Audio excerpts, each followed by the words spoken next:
Lo primero, agradecer el estar aquí y que pueda explicar lo que es cómo actúa el riñón. Ya digo que es un tema complejo, que voy a intentar ser más didáctica y que os podéis llevar unas conclusiones a casa para poder entender mejor este órgano. A ver, me quedo por aquí, que creo que se oye mejor. Vale.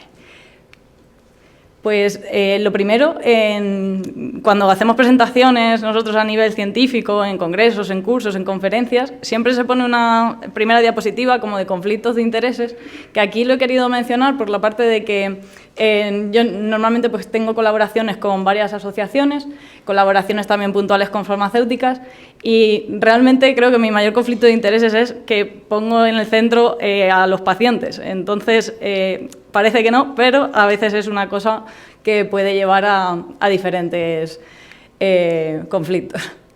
¿Qué es la nefrología? Pues es la especialidad dedicada al estudio de la función y de la estructura de los riñones. Eso es lo que voy hoy a tratar de explicar y iremos desarrollándolo. ¿Qué incluye también la especialidad? Hacer prevención y diagnóstico, además del tratamiento de las enfermedades que producen tanto daño a nivel primario en el riñón como cosas secundarias que a lo mejor son otras patologías o otras enfermedades o incluso fármacos que se usan que pueden causar un daño a nivel del riñón. Y bueno, pues aquí es una de las primeras imágenes cuando empezamos a estudiar nefrología a nivel en la carrera. Es como la primera imagen que sale en los libros. ¿Qué vemos aquí? Pues lo vamos a ir descifrando. En primer lugar tenemos la imagen del riñón, que le entra sangre, tiene como diferentes zonas o capas dentro, y por aquí pues va a ir depurándose esta sangre que viene con toxinas. Entonces, un poco para hacernos la imagen visual y lo que yo les cuento en la consulta, realmente es que el riñón lo vemos como un filtro como el que usamos eso para hacer café o para los filtros del coche. Entonces, por ejemplo, pues aquí pasaría lo mismo, pasa todo con impurezas y luego sale como más puro. ¿Qué podemos ir viendo? Pues, como decía, la sangre pasa con las toxinas dentro del riñón, tenemos diferentes zonas, que como se viene aquí identificado, las pirámides. Luego tenemos la parte de aquí del centro, que es la médula, que es la que luego va a recoger la orina y por la que luego va a seguir el canal del conducto urinario, que luego ya vendrá hacia aquí, hacia la vejiga. ¿Qué podemos entonces ir viendo conforme vamos siguiendo el camino de la sangre? Pues que va entrando a la circulación de dentro del riñón, que son vasos más pequeñitos que los que han venido directamente. ¿Qué encontramos entonces aquí? Pues estos vasos pequeños que se van haciendo como un laberinto alrededor del túbulo, que el túbulo es la parte amarilla. ¿Qué es el túbulo? Pues realmente son como diferentes tubos, diferentes canales, que son los que van a ir como haciendo la compensación de este líquido que viene con la sangre y que va a ir transformándose luego en orina. Aquí, esto es una diapositiva de las que ponemos en la facultad, que realmente, incluso los estudiantes cuando están viéndolo, pues te da mucho vértigo y te da miedo de decir, madre mía, esto ahora cómo lo entiendo. Entonces, un poco para llevaros la imagen, realmente lo que va sucediendo es un cambio de sustancias entre un sitio y otro. Y en conclusión, ¿qué es lo que va a ir ocurriendo? Pues el riñón, con este intercambio entre lo que viene y estos diferentes tubos, se van a ir eliminando los desechos. ¿Qué desechos? Pues muchas sustancias diferentes que el metabolismo del cuerpo, es decir, conforme vivimos y pasamos el día, se nos van acumulando toxinas en la sangre. Van llegando al riñón, conforme llegan al riñón, luego se van eliminando las que no son necesarias.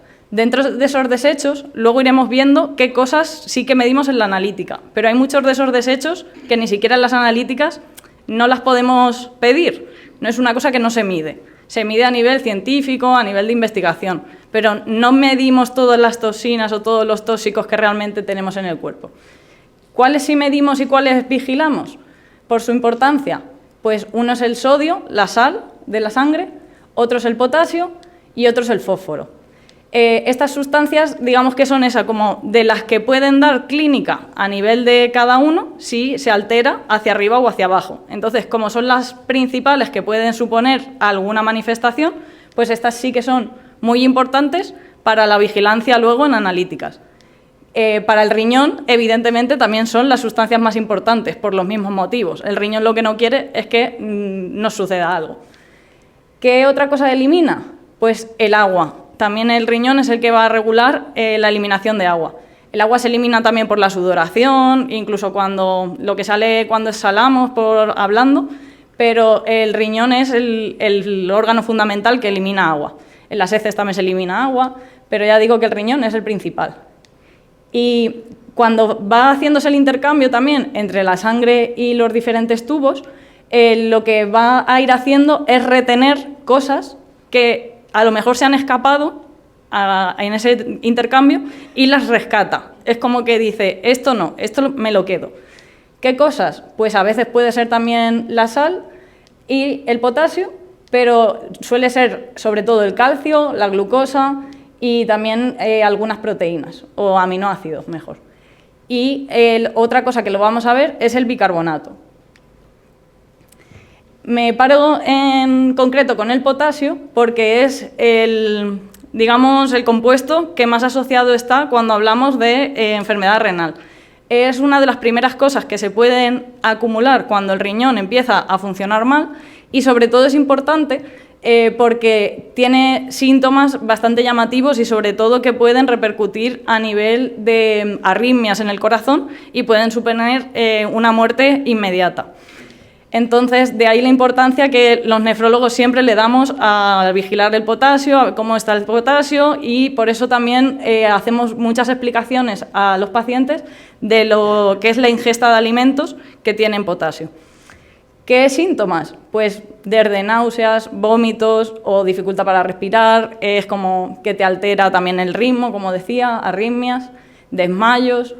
Y bueno, en lo que es la analítica y en el electro, pues veríamos estos niveles de potasio por encima de 6 y se puede hacer eso como cambios en los electros. De las cosas que mencionaba, que he mencionado el bicarbonato, pues nos paramos más con el bicarbonato. ¿Qué supone el bicarbonato? Pues realmente el bicarbonato sería hablar de lo ácida o alcalina que tenemos la sangre. ¿Eso cómo se ajusta en el cuerpo? Pues se ajusta entre el riñón y el pulmón, por diferentes mecanismos que tienen uno y otro. Uno va hacia un lado y el otro casi que va al contrario, y entre los dos como que tienen que ir ajustando las cifras del pH, que es, como digo, cómo está de ácida o de alcalina nuestra sangre.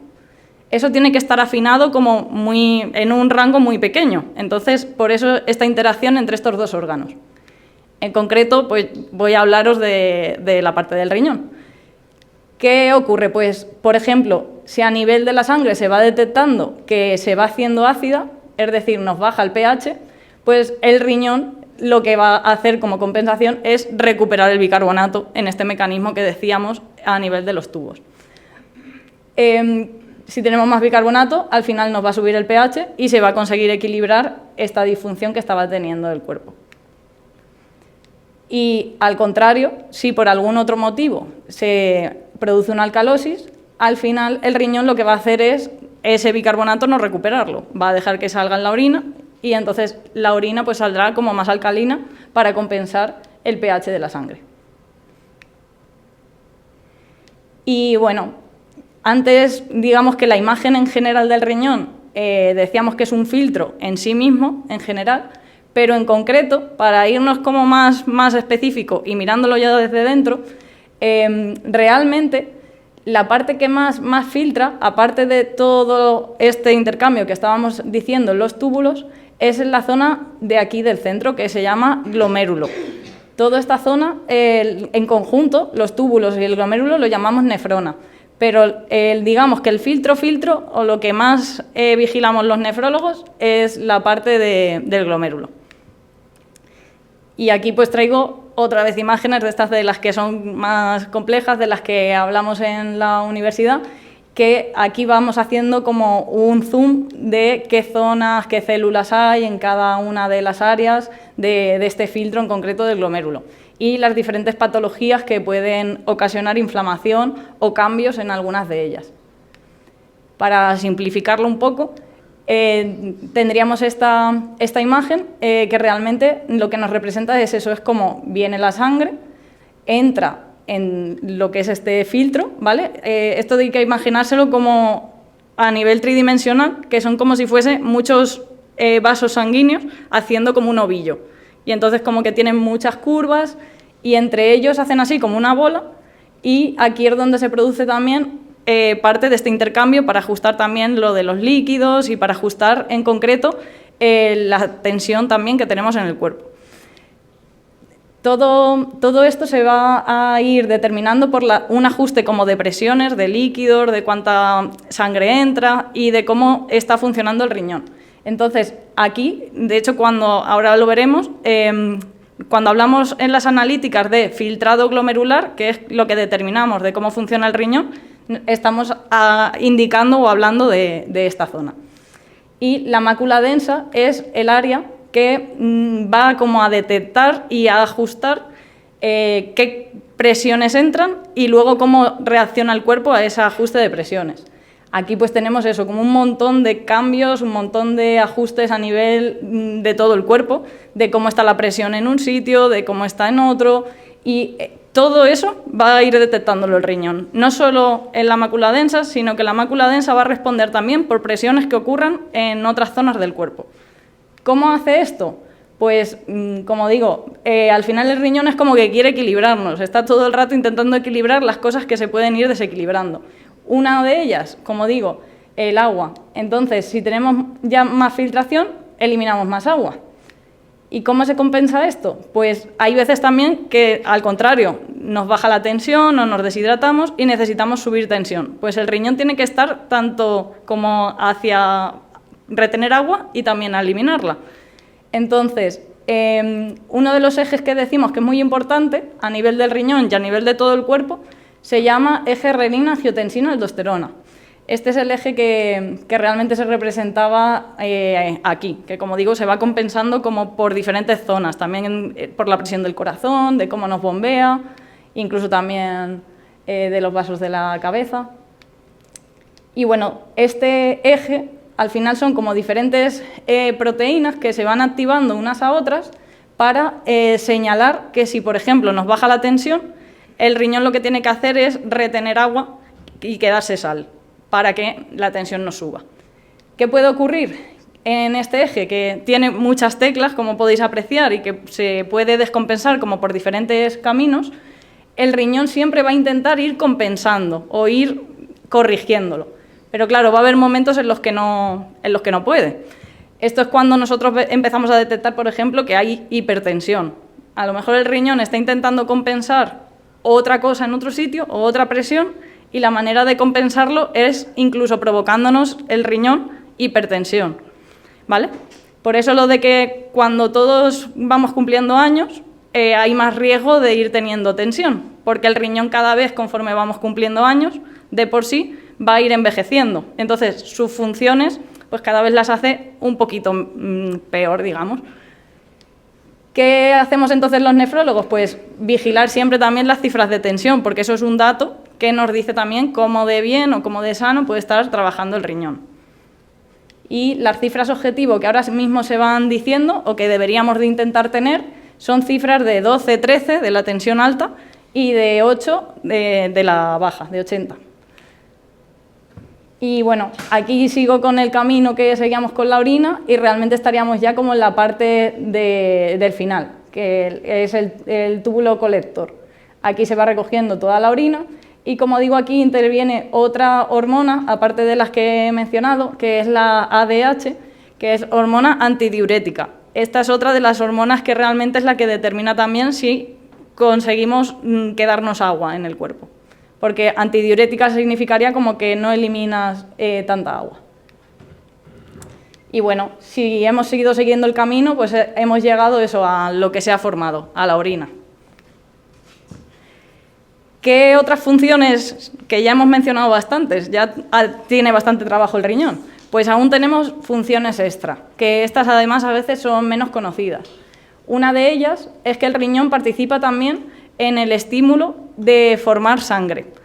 ¿Qué ocurre? Cuando en el cuerpo tenemos un momento en el cual nos llega menos oxígeno, ahí, si conseguimos tener más glóbulos rojos, es como que se nota menos esa falta de oxígeno. Entonces el riñón intenta compensar ese estímulo.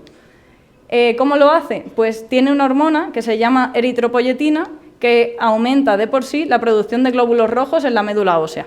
Entonces, el riñón pues, también está ahí compensando esas situaciones en las cuales nos baja el oxígeno.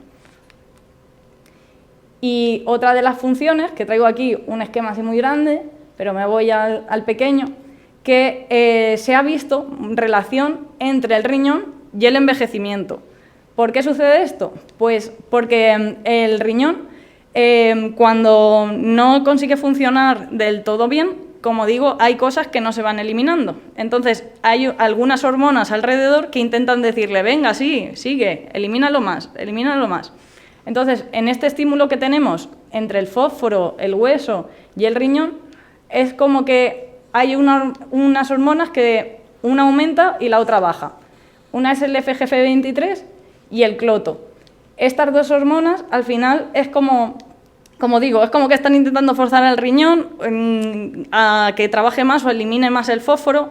No queda muy claro el mecanismo, qué es antes o qué es después. Pero la conclusión es que cuando esto está alterado, el mecanismo que hay entre FGF23 y cloto se produce como un daño a nivel vascular, como que te calcificas, ¿vale?, a nivel de los vasos. ¿Esto que al final qué produce? Pues un envejecimiento, porque todos cuando vamos envejeciendo es una de las cosas que se van sucediendo en el cuerpo, como que la circulación se va empeorando también de forma progresiva.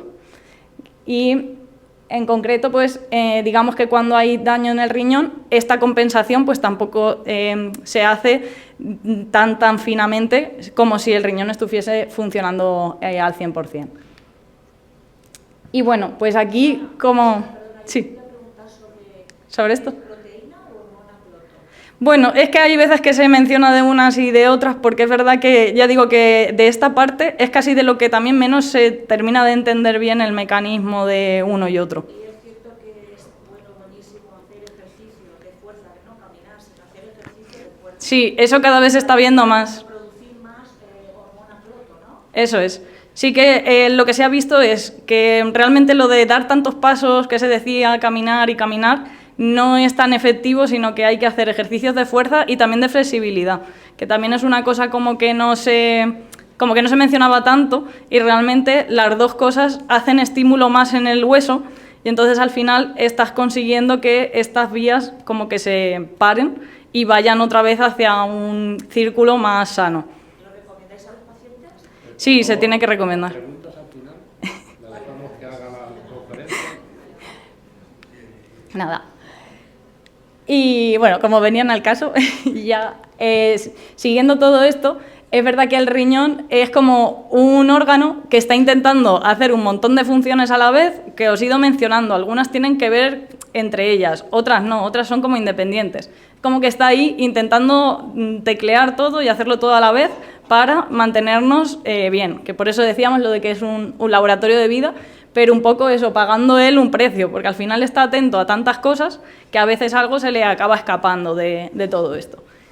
Y ahí es por donde vamos en relación a hablar de la enfermedad renal crónica. Cuando nosotros hacemos esa definición de enfermedad renal con daño ya crónico, lo que estamos hablando es que algunas de estas funciones no va de la forma tan adecuada como se debería, ¿vale? Entonces, ¿qué va esto en relación? Pues que tenemos que promocionar nuestra especialidad para que también el resto de la gente de la calle sepa exactamente en cuidar el riñón y saber qué funciones tiene. Porque es verdad que estos mecanismos que tiene el riñón es como que al final él mismo va engañando incluso a las analíticas, porque va intentando corregir esos pequeños fallos. Entonces, hay veces que alguien a lo mejor parece que no tiene tanto daño en el riñón, porque sus analíticas normalmente están bien, pero si, por ejemplo, ingresa con una infección, pues a lo mejor ahí el riñón ya no consigue arrancar lo mismo que en otra circunstancia. Entonces hay como un abanico un poco más entre grises que tenemos que analizar o que revisar mejor. ¿Por qué sucede esto? Porque además hay una falta de síntomas en toda esa fase inicial, que digo, entre que medias a ti no te dan ni te suponen ningún problema ni nada. Entonces tenemos que estar atentos a cómo diagnosticarla. ¿Qué se ha ido haciendo desde la Sociedad Española de Nefrología? Pues se han hecho varias investigaciones para intentar primero ser conscientes de cuánta gente tiene enfermedad renal crónica en España. Y los datos, la verdad es que fueron bastante llamativos. El estudio es de 2018, que ya han pasado tiempo, pero aquí en este estudio lo que trataron de hacer fue coger como a un grupo de gente aleatoria, una población grande, porque fueron 11.000 personas, y lo que hicieron ahí fue hacerles a todos una analítica de sangre y de orina para ver si tenían algo de deterioro, de algo de daño del riñón. Y se encontró que haciendo esa definición teníamos un 15% de gente con enfermedad renal crónica. ¿Qué lleva entonces esto? Pues que si lo extrapolamos a la población española, estamos hablando de unos 7 millones de personas con enfermedad renal crónica. Y lo que además es más llamativo, que más de la mitad lo desconoce, porque hay veces que, como digo, son cambios así como tan sutiles que tienes que valorarlo todo en conjunto. Este escrito fue en marzo del año pasado, que fue en el contexto del Día del Riñón. Aparte, durante el año pasado se han ido haciendo como diferentes legislaciones, o se ha intentado potenciar desde la Sociedad Española de Nefrología diferentes cambios a nivel legislativo. Y bueno, lo que también enriquece o que vamos a ver es que es un problema muy creciente y que es muy prevalente, que es lo que decimos que es muy frecuente en la población, pero que se puede detectar de forma muy fácil. Con una analítica que cuesta menos de €1 de sangre y de orina podemos detectarlo, que es lo que vamos a ver ahora. ¿Y por qué es importante esto? Pues porque si no se registra además la enfermedad renal crónica en tu historia clínica, eso puede repercutir en que si no se conoce que se tiene esa enfermedad, pues al final no se afina tanto en las pastillas que se ponen o en ajustar determinadas medicaciones, como decía, por ejemplo, si hay un ingreso o lo que sea. Entonces, si esto no se registra, digamos que le echamos la culpa al médico porque no lo está registrando, o qué es lo que está pasando aquí de todo esto. Pues uno que siempre tenemos y contamos en contra, que es el tiempo que tenemos asignados a los pacientes en la consulta, pues eso también dificulta el hecho de que hay que hacer un diagnóstico de una cosa que a lo mejor el paciente no lo está notando. Entonces, el paciente viene a la consulta de su médico de atención primaria por una molestia X, por un resfriado o por lo que sea, y a lo mejor coincide que le haces una analítica por eso o por otro motivo, y resulta que te encuentras que tiene enfermedad renal crónica, pero a lo mejor es como en un nivel pequeño, y hay muchas veces que a lo mejor no se termina de explicar ese nuevo diagnóstico. Y esto viene en relación al tiempo que se necesita para explicar esta patología, porque mucha gente no es lo mismo que si te ingresan por un infarto, todo el mundo sabe más o menos, o lo cuentas a tus vecinos y la gente sabe, entre comillas, lo que te ha ocurrido. Pero es verdad que cuando tienes enfermedad renal, hay veces que no se conoce tanto en la gente de alrededor. Y bueno, lo que es la definición de enfermedad renal, lo que nosotros decimos, digamos, entre los nefrólogos y el resto de médicos, sería contar con que el riñón esté funcionando menos de un 60%. Esto se tiene que mantener en el tiempo, no vale con solo una analítica, hay que mirarlo también a 3 meses. ¿Qué supone esto? Pues igual que si te detectan esto en una analítica, en 3 meses mínimo te tienen que hacer otra, a veces incluso antes. Y bueno, tenemos diferentes etapas. Digamos que si el riñón está funcionando por encima del 90, esto se queda como una etapa 1, es decir, ahí está funcionando prácticamente dentro de lo normal. Etapa 2, 60-89. Luego ya va bajando de 45, de 30 y de 15.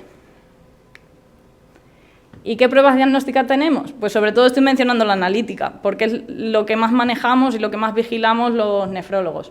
Pero también nos apoyamos con otras pruebas diagnósticas, con la imagen, como veremos ahora, y a veces tenemos que llegar a coger muestra del riñón para ver esto que os enseñaba en el esquema de los tubitos y el filtro de dentro del riñón, del glomérulo, pues hay veces que cogemos una biopsia para revisarlo en el microscopio, aunque eso es como súper excepcional, ¿vale?, dentro del resto de diagnósticos.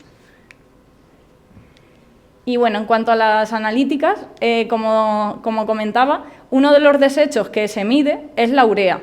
Digamos que la urea es como que nos representa el conjunto de desechos que se acumulan en la sangre de cualquiera, pero a nivel del análisis el que medimos es sobre todo la urea. Este luego se elimina también en la orina. Y el otro que medimos es la creatinina. Digamos que estos dos parámetros son los principales que a día de hoy son los que se revisan en analítica y son los que nos determinan cómo está funcionando el riñón. Y con esto hacemos el cálculo que mencionaba antes, del 90, 60, 30%.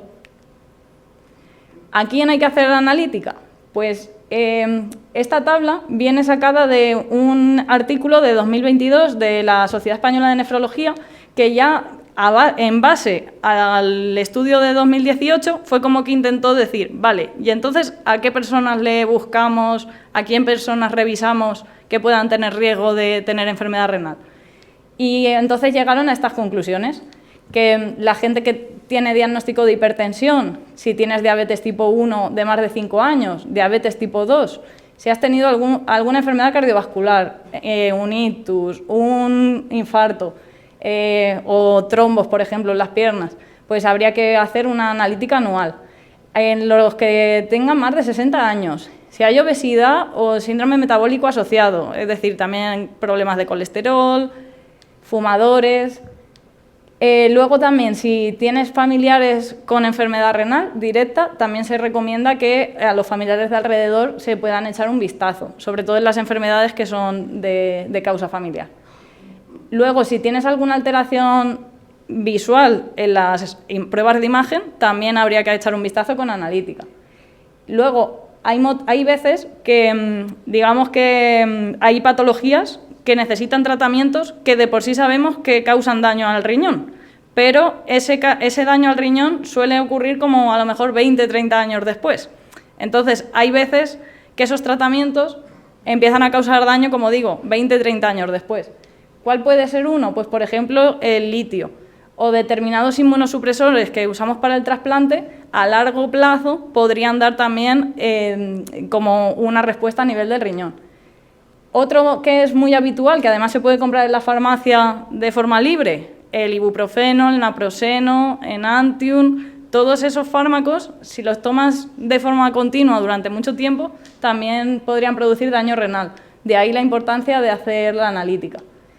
Si hay enfermedades autoinmunes, tipo el lupus, Sjögren, cosas del tipo autoinmune, artritis reumatoide, también habría que revisar la analítica de sangre del riñón. Luego, pacientes con procesos oncológicos, también hay que ir vigilando el riñón. Y si has tenido un ingreso en el cual tu riñón ya, como que ha dicho en ese ingreso, no he podido más, aunque luego haya vuelto a arrancar y esté otra vez como recuperado, hay que ir vigilándolo con más ojo que en otras personas. Y bueno, como decía, la alteración de la función es uno de los diagnósticos, pero también puede ser la alteración de la estructura. Cuando hablamos de estructura, hablamos tanto de la imagen como también de la orina. En lo que es la estructura, como digo, en imagen, pues en una ecografía, que se detecte que un riñón no tiene una forma normal o que tiene muchos quistes, o si has tenido un episodio de una piedra, por ejemplo, pues no es una cosa muy importante, pero si ya has tenido como varios episodios de piedras, pues es mejor que también te echen un vistazo. Luego con un TAC, hay veces también que te hacen un TAC por otro motivo totalmente y en ese TAC a lo mejor un riñón, por lo que sea, está más pequeño. Pues eso también habría luego que ir revisando con analítica más frecuentemente que en el resto de gente. Y bueno, como decía, también alteración de la estructura lo mencionamos con algunas determinaciones que nosotros pedimos. Una de ellas es cuántas proteínas hay en la orina. porque en este intercambio que os explicaba de túbulo y de filtrado del riñón, realmente las proteínas estaban en la parte de la tabla de se retienen, ¿vale? Eso es lo normal, pero hay veces que empiezan a escaparse y empiezan a verse en la orina. Eso yo lo suelo explicar cuando atiendo a alguien en la consulta, como que es un marcador de inflamación.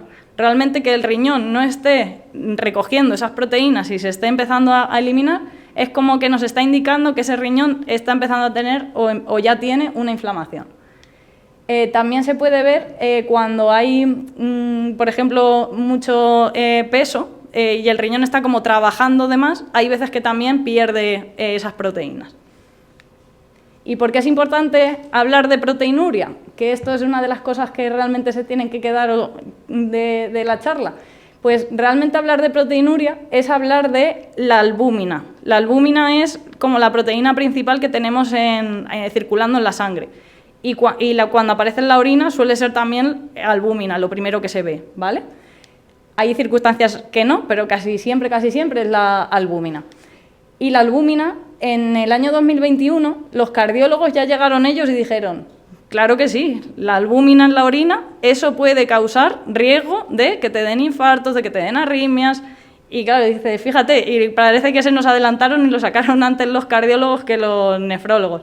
Porque nosotros es verdad que lo teníamos ya como súper evidente en nuestro día a día, pero faltaba como sentar la base a título general. ¿Qué podíamos ir diciendo? Nosotros teníamos muy claro eso, que si ves inflamación en la orina, estás hablando de inflamación en el riñón y estás hablando de pronóstico renal. Sin embargo, eso, con la ayuda de los cardiólogos nos quedó claro que también es un factor de riesgo cardiovascular.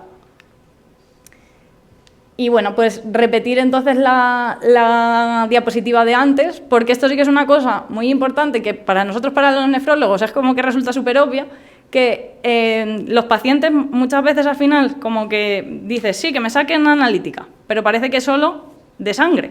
Y es súper importante tener también, correspondiendo a eso, una analítica de orina.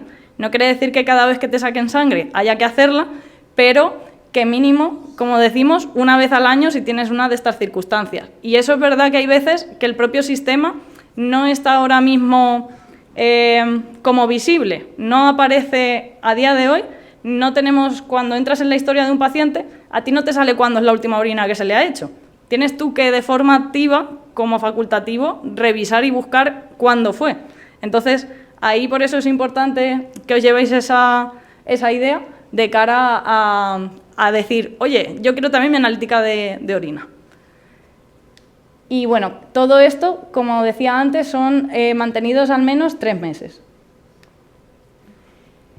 Y bueno, pues eso se hilaba con la parte de conversación esta que ya decía, que realmente al final toda la carga de burocracia y de trámites que se podría facilitar de alguna manera a través de la historia clínica, pues a día de hoy el Mambrino, que es el sistema informático del que disponemos en el hospital, y a nivel de los centros de salud es otro. De hecho, no se hablan mutuamente lo del centro de salud con el del hospital. Es como que hay una manera de ver una cosa y la otra, pero no están comunicados entre uno y otro. Entonces, son cosas que tienen que ir modificándose y cambiando en lo que estamos ahora.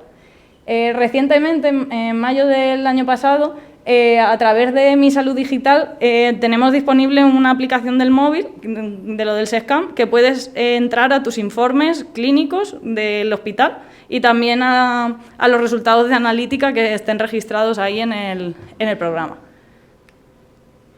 Y bueno, pues todo esto entonces va relacionado con, ¿tenemos las herramientas suficientes para el beneficio de los pacientes, que es donde nos tenemos que ir o orientar? Pues con todo lo que hay ahora mismo de boom, tenemos el móvil con un montón de información, tenemos acceso a la inteligencia artificial todos de forma individual, pues realmente ¿esto se puede llevar a los pacientes? Sí, hay maneras. ¿Quién lo lleva esto haciendo ya desde hace años? Pues lo llevan haciendo en Canadá, que desarrollaron como una ecuación que tú pones 4 parámetros súper fáciles entre la analítica, tus años y te sacle como un índice de cuánto riesgo puedes tener de tener daño del riñón a largo plazo. Entonces, como digo, ellos llevan años ya haciéndolo y poniéndolo en uso ahí en su población con detecciones, como digo, a nivel de lo que es los controles de analítica y de la historia clínica. Eso es el programa de Ontario Renal y que ya eso lleva desde 2019-2023 y ahora mismo pues estarán ya con el 4. ¿Qué ocasiona esta fórmula? Pues como digo, esta fórmula que la podéis encontrar en esta página web, está hecha de hecho la página web como accesible para cualquier persona, que es bastante intuitiva, lo único que está en inglés, pero es verdad que pones como tu edad, el sexo, en qué zona vives y luego 2 determinaciones del laboratorio de las analíticas. Y con eso pues te puede calcular como el riesgo que tienes de progresar o de tener daño al riñón en X años. Y bueno, pues esta fórmula, como digo, sobre todo es en Canadá, pero se ha ido como validando, es decir, se ha ido comprobando que en otros países o en otras zonas es válida esta fórmula. En concreto, el estudio que hizo la validación de aquí de España, pues pudimos participar Francisco Javier Centellas y yo a través del grupo de trabajo de la Hobson, que es un grupo de trabajo de jóvenes nefrólogos de la Sociedad Española, y aquí pues conseguimos validar que este índice es útil también en la población española. ¿Y cómo se va esto entonces intentando implantar a nivel ya de cada comunidad autónoma o de cada una de las zonas? Pues en la Comunidad Valenciana, José Luis Gorriz, y en las Baleares, Juan Manuel Boades, han ido en colaboración, que muchas veces aquí se mete ya el tema de farmacéuticas para intentar dar impulsos a todo esto, se han puesto como a dar programas informáticos de soporte para intentar ayudar al diagnóstico y hacer todo esto como más automático, como digo, ayudando incluso con inteligencia artificial. Y bueno, las cifras que tenemos, pues de los informes aún he encontrado solo el de 2023, porque el de 2025 no lo han compartido. Dieron unos datos preliminares en el Congreso de octubre en Oviedo, pero el informe como tal no he podido acceder aún a él. Entonces traigo los datos de 2023. Aquí los datos, como digo, pues eran ya bastante llamativos. Se estaba viendo un ascenso de pacientes que llegaban a necesitar diálisis, con una subida del 24% a lo largo de los últimos 10 años. ¿Qué supone esto? Pues un gran coste sanitario también, porque las diálisis y el trasplante renal son de las técnicas que al final más gasto van acumulando, y también eso pues supone realmente mucho cambio de calidad de vida y también de riesgo de fallecimientos.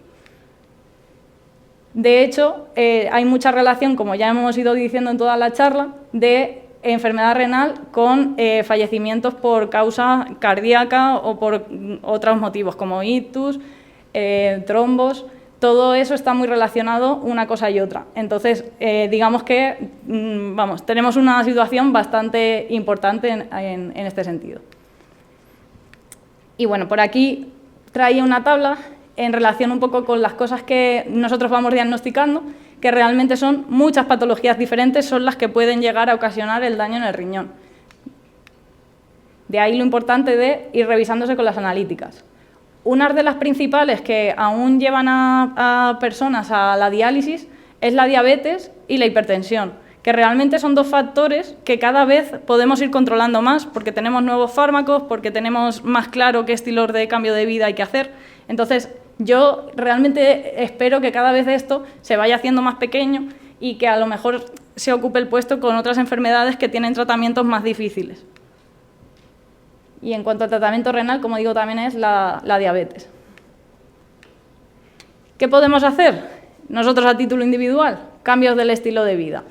Es verdad que siempre se dice que es difícil el cambiar a largo plazo, pero bueno, realmente es ponerse. Yo cuando se lo planteo a un paciente, evidentemente de una visita a otra, no va a cambiar toda su manera de trabajar o todas las veces que va al gimnasio o qué ejercicio hace. Pero a la larga, si tú en todas las consultas les vas intentando motivar un poco, al final eso sí que, si alguien ya cambia el chip y empieza a sentirse bien yendo al gimnasio, sí que va a haber una adherencia a largo plazo. Y bueno, el problema que siempre tenemos, esto necesita tiempo en la consulta para poder explicarlo. Algunos pacientes sí que hacen negativa y a veces también son las dificultades económicas y sociales. Por ejemplo, yo con una paciente lo discutí hace poco porque vive en un pueblo en el cual no tiene gimnasio, no tiene piscina, y entonces, claro, dices que lo único que puedo hacer es irme a andar y ya andando veo que no es suficiente. Entonces, claro, ahí ya tienes como que decir, venga, pues busca vídeos en YouTube, en Instagram, para intentar que ella se pueda hacer como un propio gimnasio en casa. Pero es verdad que eso al final es una dificultad también añadida. ¿Qué otras cosas podemos hacer? La restricción de sal. A día de hoy, de todos los alimentos y sobre todo los que van procesados, tienen un alto porcentaje de sal que realmente no es tan necesario en el cuerpo. Lo recomendado es en torno a 2 gramos al día y eso, si de verdad se consigue esa reducción, incluso puede ser que no necesites tantos fármacos para la tensión. Y aquí traigo una cosa curiosa, que es una cuchara que han creado en China, que de momento solo está allí, que lo que hace es como el efecto de comer con sal, sin echarle sal. Entonces esto para los pacientes renales es como que es una de nuestras recomendaciones iniciales que hacemos, pues si esto sigue de verdad vendiéndose y llega a más sitios, pues seguramente va a ser un cambio también para algunos de ellos. ¿Y qué otras cosas? Pues lo de siempre, de moderar y evitar el consumo de alcohol. Siempre se ha visto que al final cualquier consumo de alcohol puede ocasionar efectos a nivel de cualquier zona del cuerpo. El tabaco, lo mismo, es de las primeras cosas que si fumamos hay que intentar cortar. Evidentemente lo mismo. Tú en la consulta de una visita a la otra no vas a dejar de fumar así porque se lo hayas dicho. Hay que potenciarlo todo de otras maneras. Hay que... ahora mismo sí que se ha ido potenciando un plan de deshabituación de tabaco a nivel de los centros de salud, con enfermería y con grupos de trabajo incluso, para intentar llegar a ese objetivo. También hay fármacos nuevos que están ayudando. Y bueno, de cambios en lo que es la dieta, pues aquí hay mucho debate ahora, más se recomendaba la mediterránea, aunque ahora eso se va viendo el efecto de si tomar o no tomar más proteínas en cuanto al riñón, que eso también... Es verdad que tomar un exceso de proteínas no es lo más adecuado, porque al final estamos haciendo al riñón sobretrabajar. En cuanto al consumo de creatina, que también se está hablando mucho, sí que se ha visto que como la molécula es más pequeña, ahí no parece que haya un efecto negativo a nivel del riñón. Entonces ahí sí que podría ser un potenciador muscular sin ocasionar ese daño. Y en cuanto al café y el té, que también es una cosa que muchas veces se plantea en la consulta o se comenta, hay reciente una valoración de varios estudios que lo que te dice es que un té, un café, incluso 2 al día, podrían ser incluso beneficiosos para el control de la tensión.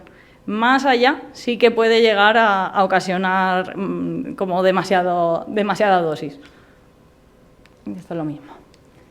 El control del peso, al final eso realmente viene por lo mismo. Si te mueves y comes de forma adecuada, pues al final la tendencia hay que ver el control del peso. Tampoco es una cosa a rajatabla, porque incluso gente que si estás muy musculado, el músculo pesa más. Entonces puede ser que si estás haciendo más musculación, realmente vas a pesar más que antes. Entonces, y no es malo. Entonces, lo del peso hay que verlo, pero hay que verlo en conjunto con lo demás y con la predisposición que tiene cada uno.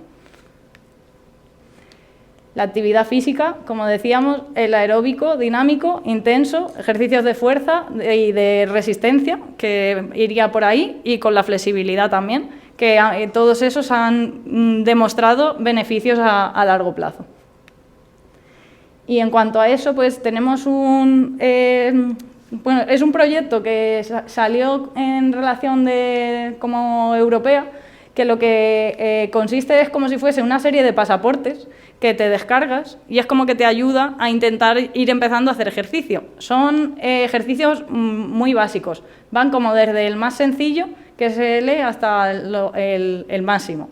Entonces, esto a mí sí que te ayuda en la consulta porque alguien que veas que no hace nada de ejercicio, pues eso, a lo mejor mandarlo al gimnasio es como demasiado cambio. Entonces, como punto intermedio está bien porque los ejercicios son como muy fáciles y para hacer en casa.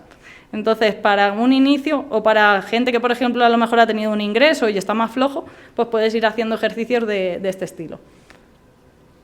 Y aquí algunos ejemplos, que eso es como levantar una botella, hacer que te levantas y te sientas de una silla, cosas muy sencillas que te puedes hacer con materiales de casa. Y bueno, en la parte de fármacos, pues aquí hemos tenido un cambio muy llamativo en los últimos años. Como decía en la parte de lo de revisar las orinas, cuando hablamos de proteínas en la orina, de proteinuria, estamos hablando de inflamación en el riñón, con lo cual cualquier tratamiento que nos baje esa inflamación que veíamos en la orina, lo que decimos antiproteinúrico, eso va a ser un tratamiento para que el riñón a largo plazo funcione mejor. Y aquí los primeros fármacos que estaban verificados como que eran útiles eran los IECA y ARA2, que son dos fármacos que realmente están trabajando en el eje renina-angiotensina-aldosterona. ¿Qué fármacos son? Seguro que os suena porque alguno lo llevará. Enalapril, el captopril, valsartán, olmesartán, Esforge, que por marca comercial, son fármacos, los primeros que se usan para tratar la tensión, son también fármacos que nos protegen a nivel del riñón de esta pérdida de proteínas. Y luego pues tenemos un conjunto de nuevos fármacos, que algunos de ellos ya no son tan nuevos.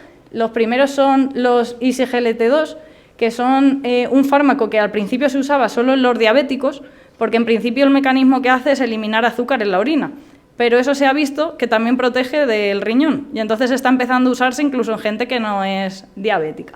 Y eso se ha verificado en estudios súper amplios, que está protegiendo a largo plazo incluso la entrada en diálisis 10 años, en gente que empezaba a tener esa inflamación. Otros fármacos, los agonistas GLP-1, que estos los habréis visto en la prensa, porque es el famoso, el que todos se estaban pinchando para perder peso y tal. Entonces, ese fármaco también es útil a nivel del riñón para disminuir esta pérdida de proteínas, en concreto también si hay diabetes. Y los últimos son otros fármacos que realmente están bloqueando otra parte del eje angiotensina-renina-aldosterona.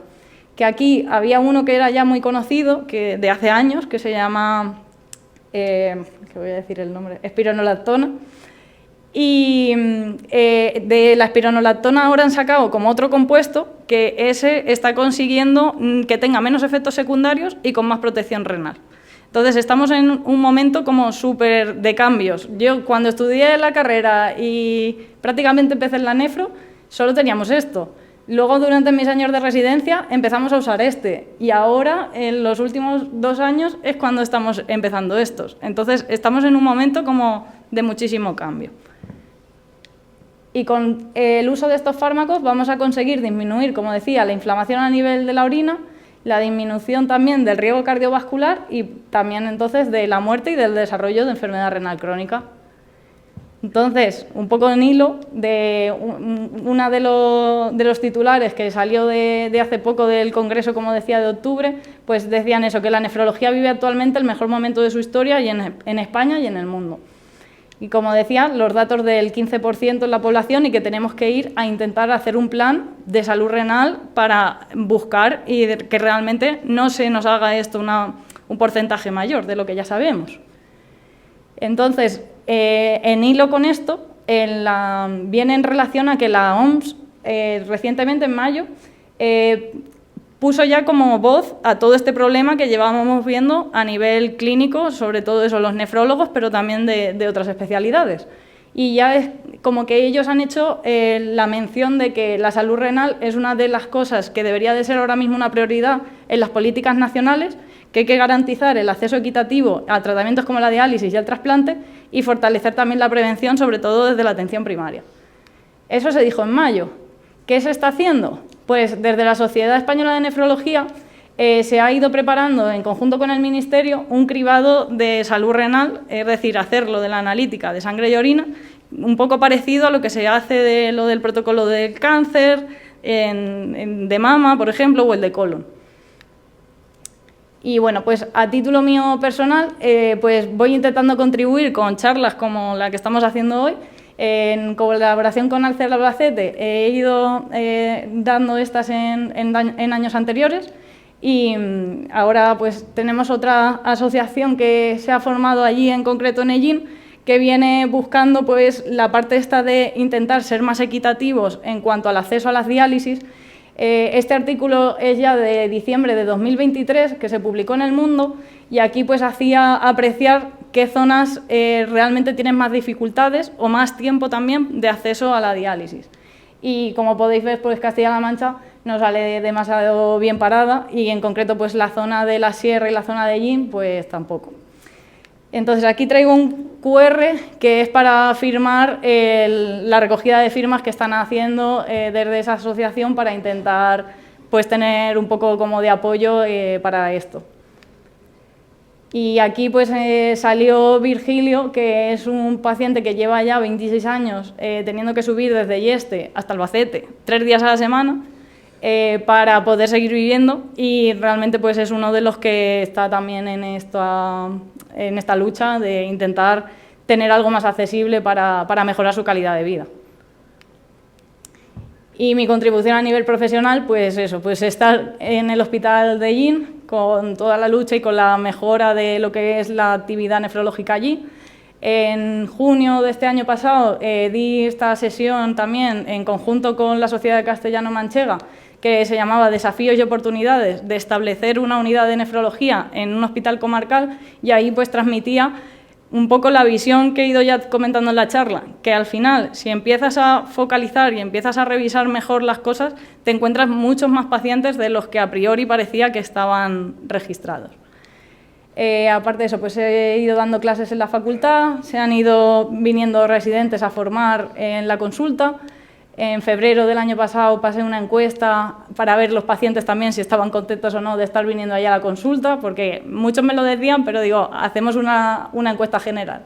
Y bueno, se animaron a responder 52 personas, que fueron los que vimos durante febrero de ese año, y en principio pues la verdad es que parecía que salían bastante contentos.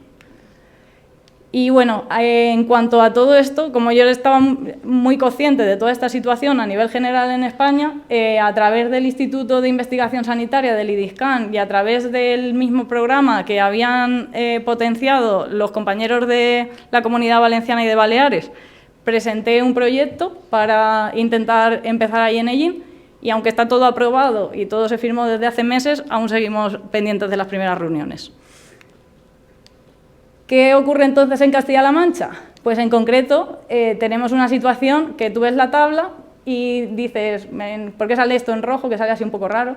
Pues realmente es porque Castilla-La Mancha, Madrid también, pero Castilla-La Mancha es la que peor sale parada en los datos porque es la que menos pacientes tiene con enfermedad renal crónica. Tú ese dato lo ves y dices, parece que bien porque hay poca gente que tiene esta patología, pero si realmente sabes todo lo anterior, no lo ves con los mismos ojos, sino que estás viendo que realmente aquí tenemos seguramente fallos en el sistema de detectar la enfermedad. Y de hecho pues estamos en la parte baja de la tabla respecto a estas cosas. ¿Cómo hay que seguir haciendo todo esto entonces? Pues proporcionar la relevancia de la nefrología, porque de hecho en el plan Horizonte que se hizo de Castilla-La Mancha, que en teoría venía hasta el año 2025, la enfermedad renal crónica no aparecía como una patología importante. Y, de hecho, en teoría, los datos que te contaba el SESCAM era que solo afectaba a un 1,4% de población esta patología, cuando en el resto de España, ya digo, estamos hablando de ideas de un 15%. Como digo, hay mucho que mejorar para el siguiente plan de salud, ya un poco más en relación con lo que ahora mismo se ha establecido desde la OMS, y que, como digo, al describirse por debajo del 3,5, pues no lo tenían como dentro de las enfermedades prioritarias a valorar ni a dar recursos. ¿Qué supone todo esto? Pues lo que es la Sociedad Española de Nefrología, de hecho, los datos que ellos han ido en global en todas las comunidades es que realmente faltan nefrólogos, por lo que se va a ir esperando de intentar proteger y mejorar en detener esta enfermedad. ¿Qué se produce? Pues realmente en lo que es el estudio que salió hace unos meses del burnout a nivel de los médicos jóvenes en España, pues la nefrología está tirando en la parte hacia arriba, porque estamos pues con falta de recursos, con una carga muy grande, con pacientes muy complejos que tocan muchas teclas y no tenemos tiempo para poder explicar bien nuestra patología. Así que, igual que traía el QR anterior, pues aquí traigo otro, que este es de la Asociación de Médicos Unidos por sus Derechos, que realmente pues estamos intentando, como habéis visto ya con las huelgas que se han ido haciendo en este año, pues intentando poner voz y salir para adelante en la protección de la sanidad pública. Así que pues le mando muchos deberes a la Consejería de Sanidad para que intentemos poner un plan o hacer mejoras en todo esto. Y esta es la tabla así como de resumen, para cosas así que nos llevemos a casa, que sería eso. Se estima que 1 de cada 7 adultos en España puede tener enfermedad renal crónica a día de hoy, y muchos de ellos no lo van a saber. ¿Cómo tenemos que hacerlo eso? Pues con una analítica de sangre y de orina que vale menos de €1, se puede detectar y poner el foco en esos pacientes para ir haciendo ya prevención con cambios de estilo de vida, potenciar todos estos cambios que a la larga pueden repercutir en su salud. Y ya estaría.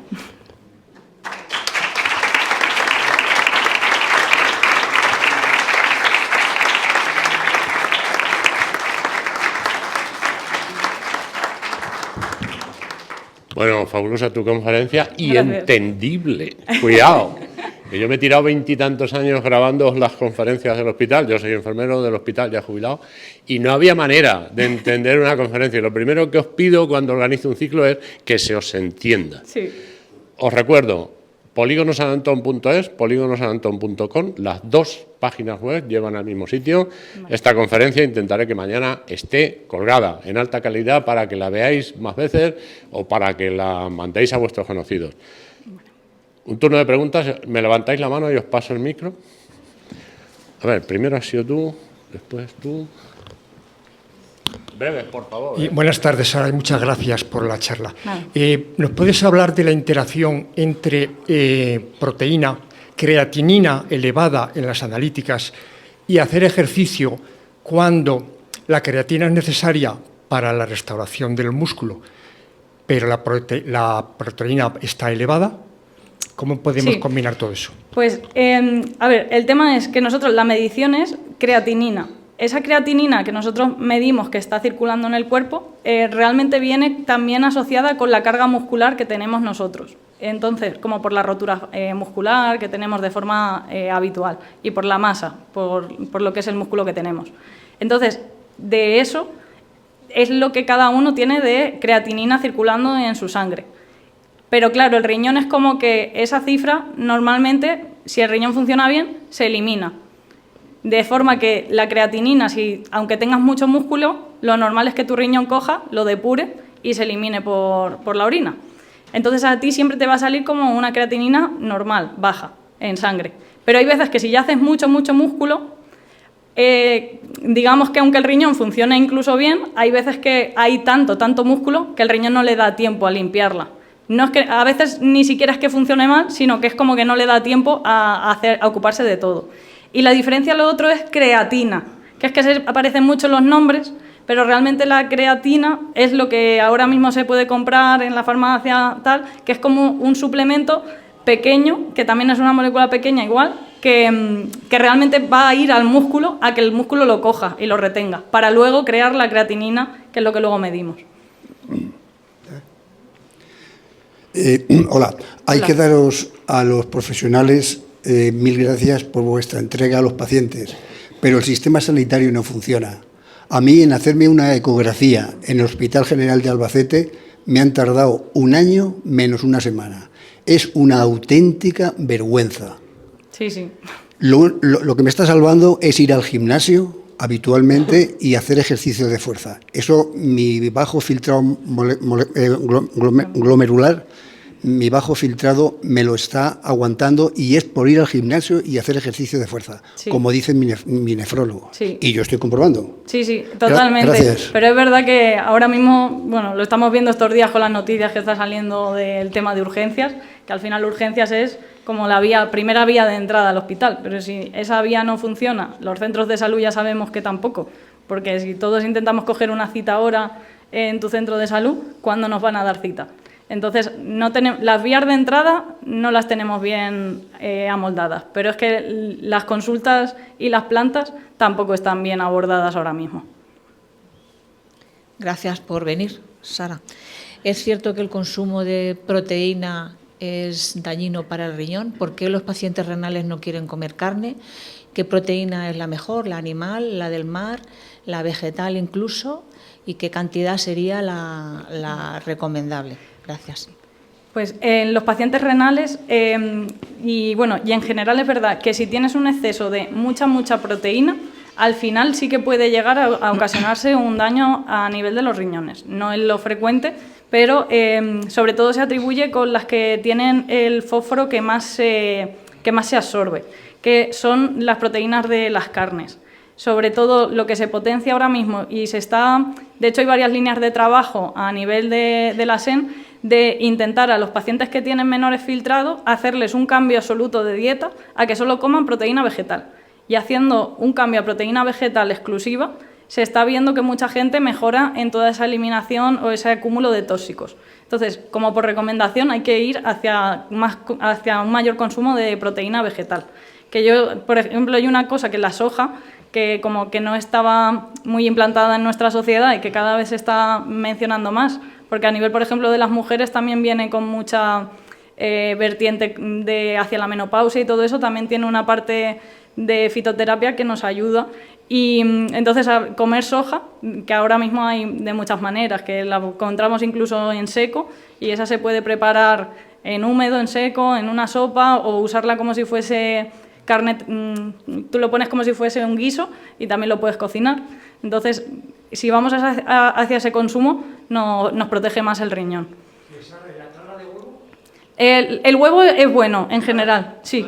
Sí, el huevo en general, incluso el huevo completo es bueno. La clara realmente pues también. Muchas gracias y buenas tardes y muchas felicidades por su conferencia. Le quería preguntar a nivel nutricional, ¿qué alimentos deberíamos comer según usted para cuidar nuestros riñones? Pues sobre todo eso, como mencionaba, ir hacia la parte de intentar, sobre todo también consumir en la medida de lo posible producto fresco o que sea cocinado en casa, porque es verdad que al final cualquier cosa que compramos de preparado, de precocinado, por muy casero, entre comillas, que sea, siempre va a llevar lo que viene no sé qué y varios números. Cualquiera de esos compuestos que están como mejorando o estabilizando el alimento, lo que produce es que estás ingiriendo más fósforo, del que además no es que se absorbe muy fácil y que llega a ser perjudicial si se come en mucha cantidad. Y también tiene muchas sales. Entonces, lo ideal sería tener tiempo también, que eso es otra cosa, que muchas veces es el problema que tenemos también en el día a día con las vidas que llevamos, que deberíamos de intentar coger el producto en fresco y comer más en fresco o cocinado en casa, que era como se hacía las cosas tradicionales realmente.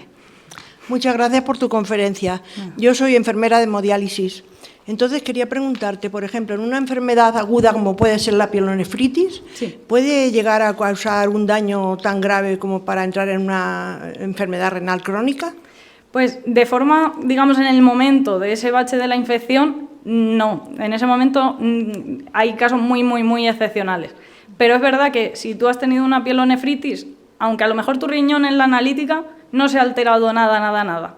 Pero es verdad que yo creo que no está de más el decir, pues voy a echarme un ojo como esto, al resto de teclas. Yo que digo que al final, si eso te sucede y no tienes nada más, pues es rarísimo que vayas realmente a tener un daño a largo plazo. Pero si se te junta que tienes eso, que aparte tienes azúcar o que tu padre estuvo en diálisis, pues ahí ve y mírate, échate un vistazo y que te vayan haciendo cada año una analítica, porque seguramente sea menos malo tener ese seguimiento que luego encontrarte con una evolución ya. ¿Y las pruebas diagnósticas para la pielonefritis? Ahí eso es como del momento agudo, entonces para descartar que haya pielonefritis es con una prueba de imagen, sí. Ecografía o TAC. Y lo último, ¿en una persona sana tiene que tener cuidado con las proteínas?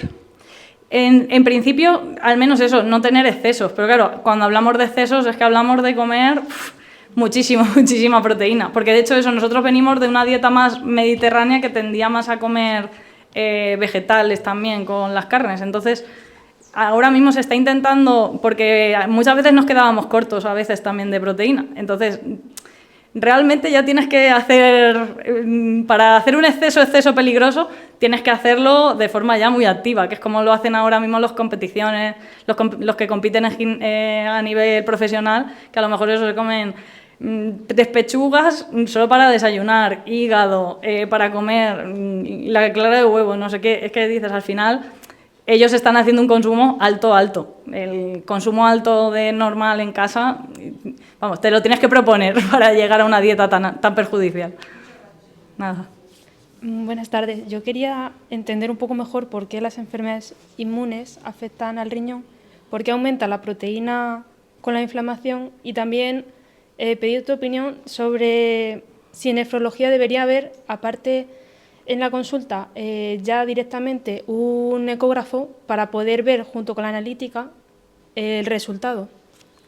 Pues te contesto la última. Lo de la ecografía al lado es una cosa que igual, que está cambiando mucho en la medicina y es verdad que te da una impresión totalmente diferente cuando ves al paciente que lo recibes. Yo allí en Ellín, por suerte, los urólogos sí que tienen un ecógrafo y de ahí más o menos lo coges y es verdad que te orienta mucho. Entre una cosa que sea más aguda o que sea más crónica, te cambia mucho con tener una ecografía al lado disponible. La tienes que hacer tú por eso, porque muchas veces la carga del sistema, si no, se alarga, como decíamos. Y la otra pregunta que decías, lo de la...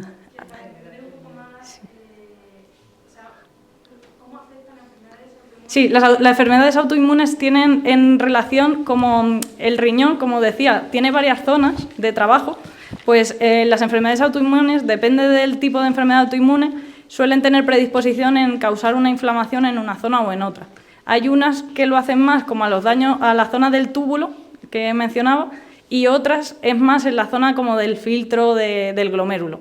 Entonces, digamos que es por el hecho de que si tú tienes una enfermedad autoinmune y tienes una inflamación que está circulando por el cuerpo, al final esa circulación va a acabar llegando al riñón y esa inflamación, aunque esté en otro sitio, al final al riñón como le puede producir también una inflamación a nivel del túbulo o del glomérulo. Entonces, están muy relacionadas, por eso el seguimiento es importante hacerlo con la analítica de orina para que no perdamos información, porque el riñón, como decía con la diapositiva esta de que estaba trabajando, cuando empieza a quejarse, realmente lleva mucho tiempo antes ya como intentando hacer un equilibrio de esas inflamaciones. Y lo del aumento de la proteína realmente es un poco igual, es el aumento de la proteína en la orina. Entonces, como normalmente tiene que haber 0 proteínas en la orina, lo normal, 0 de albúmina y de la otra 0,1, 0,15. Si empieza a salir una cifra mayor, realmente hay que buscar si el riñón está inflamado por algún motivo, que a veces luego es una tontería por lo que está inflamado. Pero claro, si no, a lo mejor es porque sí que tomas ibuprofeno más de la cuenta. Pero claro, si no se detecta y nadie te lo dice, a la larga sí que puedes tener más problemas. Es un poco esa la relación entre detectar las proteínas en la orina y cómo funciona el riñón. Salen porque, espérate, no pongo la diapositiva, en la parte de... Tenemos más preguntas por aquí. Vale.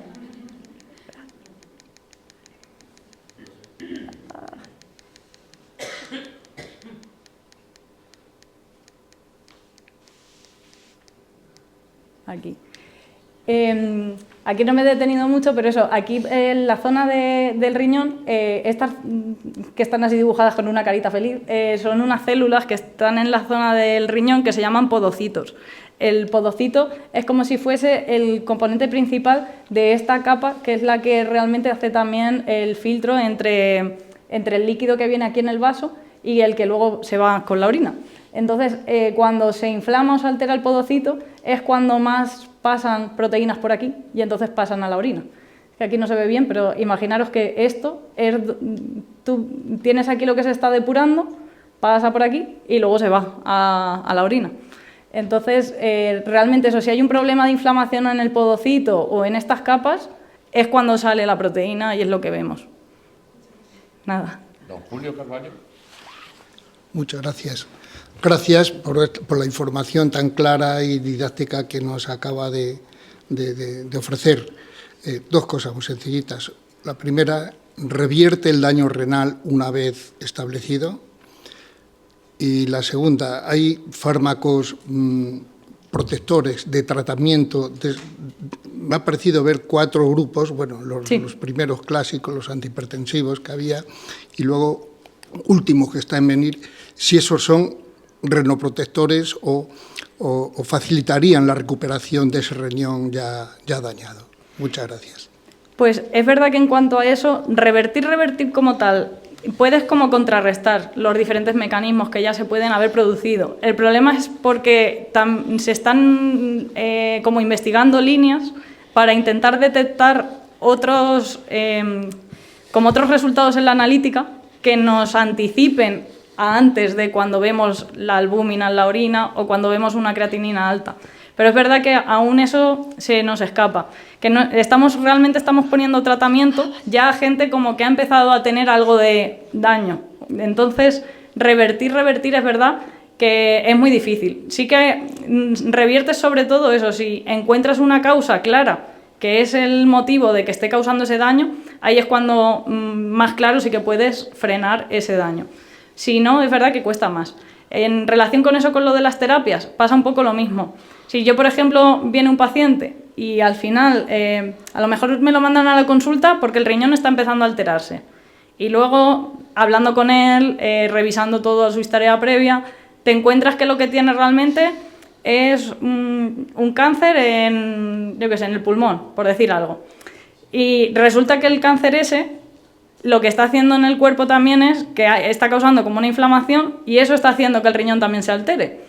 Entonces, hay veces que si no diagnosticas ese cáncer, que ya de por sí también era importante, al final el riñón también se alteraría. Entonces, claro, ahí, si coges y quitas ese cáncer, ahí muchas veces sí que el daño que estaba haciendo en el riñón se corta. Pero los tratamientos sí que van en línea más a proteger cuando ya ha sucedido algo de daño. Sara, y ya la última pregunta. Sí. Vale, gracias. Hola, yo quería preguntarte porque, bueno, es curiosidad. Cuando alguien tiene piedras en el riñón, las causas están más relacionadas con tener alguna patología, por ejemplo, una diabetes, o tienen que ver las causas con, no sé, con personas mayores, por ejemplo, que no se hidratan lo suficiente, o estilo de vida, o el tipo de agua. No sé si hay una causa que es más prioritaria que otra. Gracias. Pues depende también del tipo de piedra, porque hay tipos de piedra que sí que claramente digamos que puede ser como incluso una mutación genética que te predispone a tener que tu orina forme piedras, o muchas veces en la mayoría de gente es como un acúmulo de diferentes cosas o diferentes circunstancias. Lo que mencionabas de lo de beber menos agua, eso al final a cualquiera te puede llegar a producir piedra.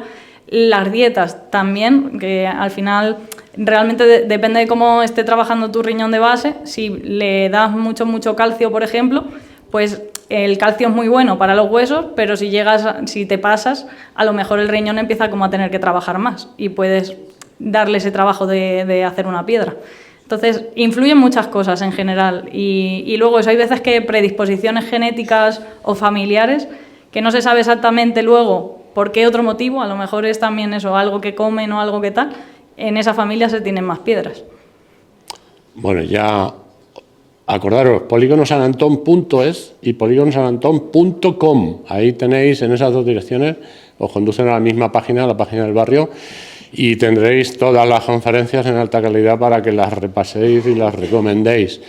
Mirad, cuando organizo un ciclo, igual ocurre con Hacemos Barrio, son ciclos multitema, no organizo ciclos monotema. La próxima va a ser el próximo miércoles, análisis de las inundaciones de Letour, que nos va a dar Stefan Nolte, técnico de gestión del ciclo integral del agua, os la recomiendo. Y el 4 de febrero tendremos nada menos que a Tomás Segura, el jefe de neurología del hospital, con la conferencia Ramón y Cajal, el genio inesperado. Yo os recomiendo que todos los miércoles os apuntéis en las agendas ya a venir al barrio, porque las conferencias van a valer mucho la pena. Muchas gracias por venir.